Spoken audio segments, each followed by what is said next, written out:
ladies and gentlemen, please welcome the father of the bride. Give him a round of applause. All right. Good evening, ladies and gentlemen. Thank you for coming tonight to Bev and Carl's wedding reception. Those that know me know that I don't do small speeches, so this is no different.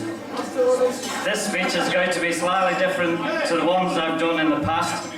So get your video cameras ready, because this will either be good, well, it wasn't this morning, but worth a few bob on new bib frames, so here goes.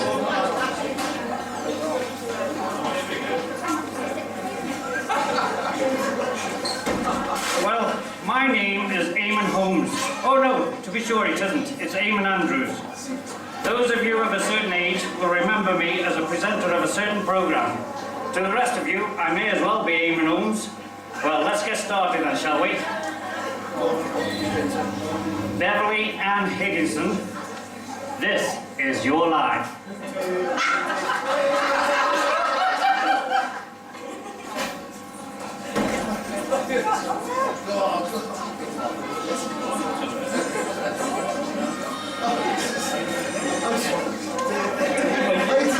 Play that again.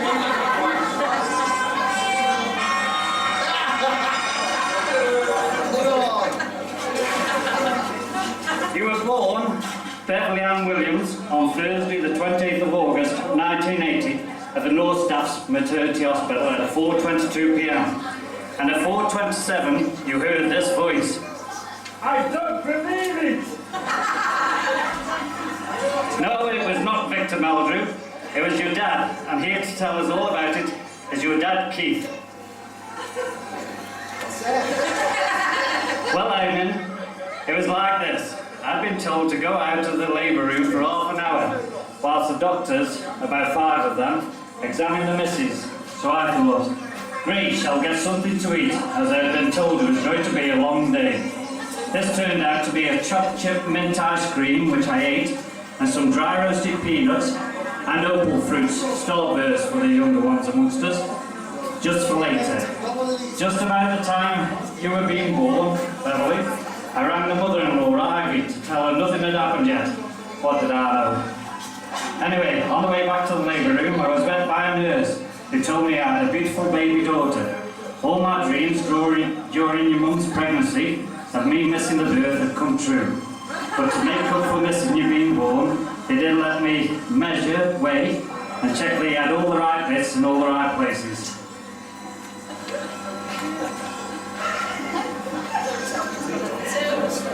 Thanks, Keith. Well, you were taken home to Ivy's before your mum and dad eventually got a council house at 33 Digley Street. And this is when you heard this sound.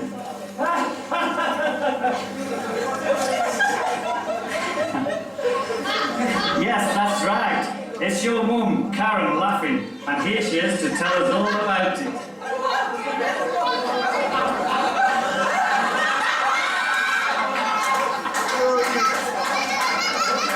Yes, Eamon, thank you.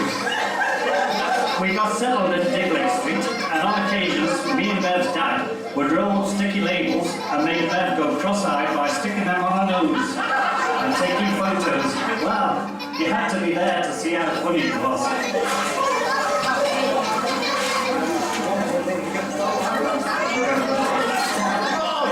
Well, thanks for that, Karen. Well, how do we follow that? NSPCC springs to mind. Okay, well, Beverley, moving quickly on. When you were about 3 years old, this noise was heard.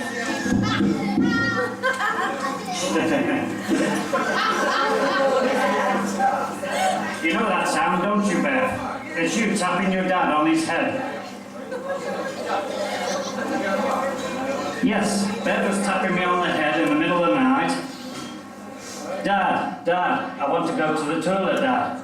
Well, go to the toilet, Beverley, I replied. Well, she toddled off to the toilet, and just as I was dozing off again, Dad, I've been to the toilet, Dad. Well, bugger off bed, was my reply.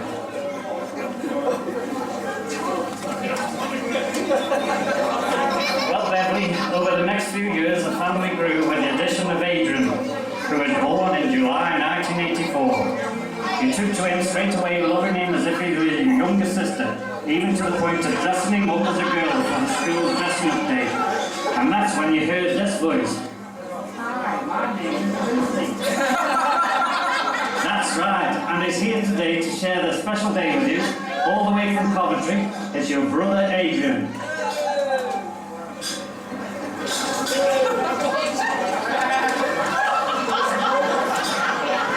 Thanks, Eamon. Bev used to dress me up, and I called myself Lindsay. We used to think that Bev would have a career as a makeup artist, because not only does she do my makeup for Lindsay, she also used to make me up with black eyes, which were very realistic.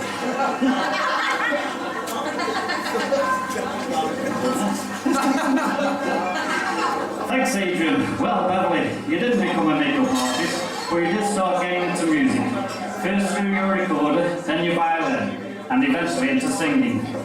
You were never shy of getting up on stage, and when the family went on holiday, you would enter the talent contest.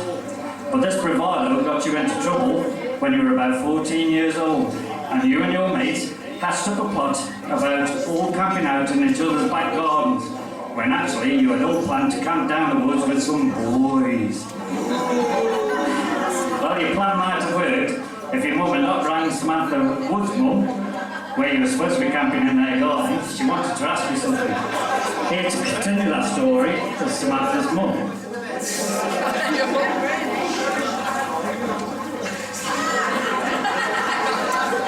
That's exactly what happened, Nathan. Me and my other half were at home, feet up, glass of wine, getting all romantic on the sofa, knowing we had got rid of our Samantha, when the phone rang and it was Karen asking to talk to Beverley. Well, to say I was shocked isn't the word, as Samantha was supposed to have been camping in Beverley's garden. Well, I rang around all the other mothers and found we had all been told the same. Needless to say, they were all grounded until they reached 21.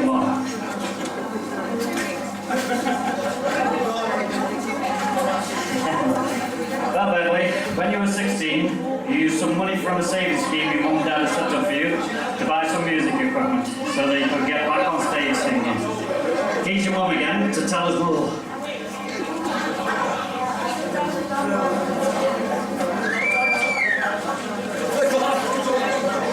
Glasses, can't see. Yes, Beverley arranged with Home Club to do a gig with two friends. During rehearsals, her friends pulled out, but that didn't deter Beverley. She was determined to do it, even if it meant doing it on her own. Well, then something interesting happened. As Bev was rehearsing, me and Bev's dad noticed that Adrian would go missing, and we would hear him harmonising and providing backing vocals for Bev singing. It sounded great, so we suggested they did the gig together, with Bev doing most of the songs, with AD providing backing plus singing Hazard on his own.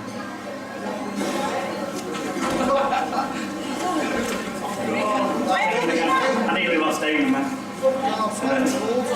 Well, by chance your duo with Adrian by chance was formed, and you started doing gigs together around the pubs and clubs in North Staffordshire, South Cheshire areas, even doing the Millennium gig for Scott A and a marquee tent on the cricket field. When you were about 18, your dad used to work away in France for a week at a time, about 3 times a year. And on one of these occasions, an incident occurred, which you and Adrian were not very forthcoming with the truth, shall I say.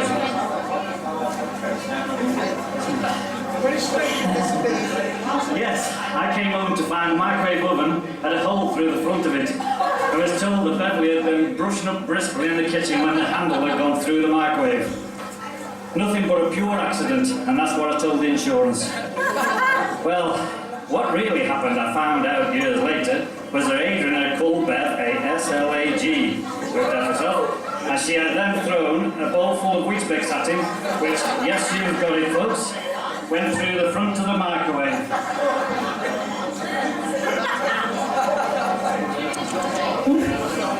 Who says honesty pays? To be sure, not me. The years went by and you got married and had 2 beautiful daughters of your own, dear and Melissa. The marriage didn't work out, but eventually you met Carl. I have been told that the first time Carl saw you, you were wearing your Beano ties. So cool because they resembled Dennis the Menace's top in the Beano. Well, sources close to Carl say that they reminded him more of Minnie the Minx and he fancied what he saw. Eventually, you thought it was about time your dad met Carl properly.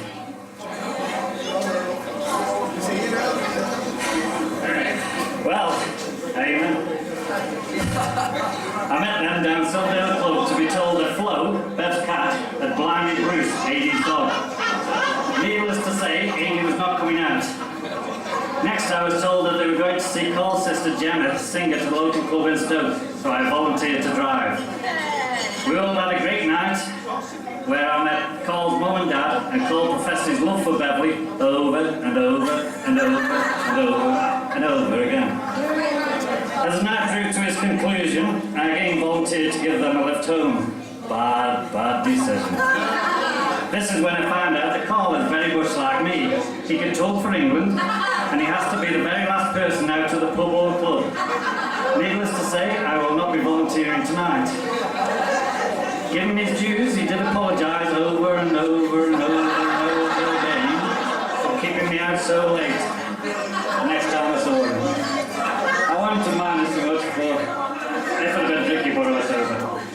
Well, since then, Carl has become an integral part of the family during our Halloween with his fabulous costumes, whilst also providing the fireworks for the occasion. The only other thing I'd like to say about Carl is the least said about our kiss on his wedding night, the better.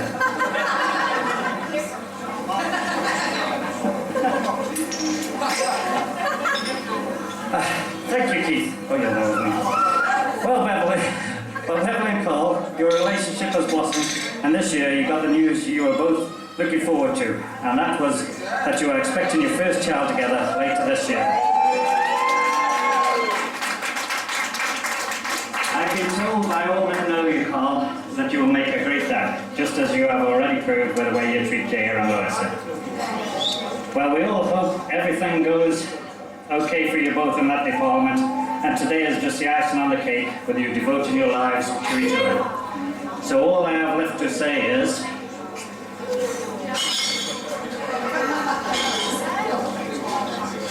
Beverley and Higginson, this is your life.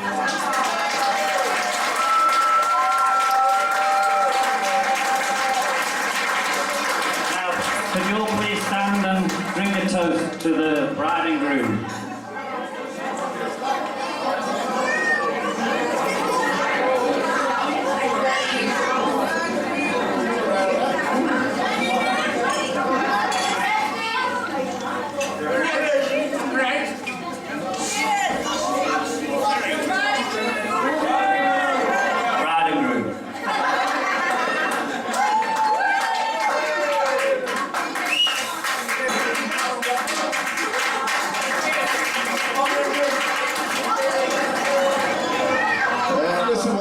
I've been doing this job for 30 years, and I must confess, I've never seen anything quite like that in all the years I've been here. Keith, you deserve a medal. Give him a big round of applause. Absolutely fantastic. What are you going to do? I know I'm just going to hand the mic over to Carl for you, but just to say a couple of words, alright? And then I'm going to get your Gem up to do a little tune for you, okay? Because it's only right. And then I think Beth's going to sing for us as well. You like that, wouldn't you?